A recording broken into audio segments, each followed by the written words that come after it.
How to use Snapchat for business marketing. Hello everyone and welcome back to our channel.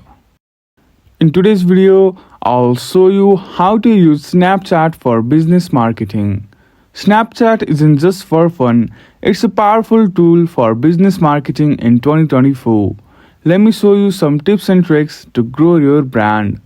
First, set up a Snapchat business account and head to Ads Manager at ads.snapchat.com. Create an account and link your brand's profile. Next, focus on creating fun, vertical content. Use stories, filters, and AR lenses to showcase your products and connect with your audience. Use Snapchat ads to target specific demographics. Their advanced analytics help you track performance and optimize campaigns.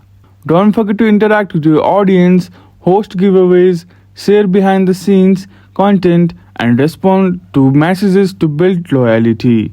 Snapchat marketing is all about creativity and connection.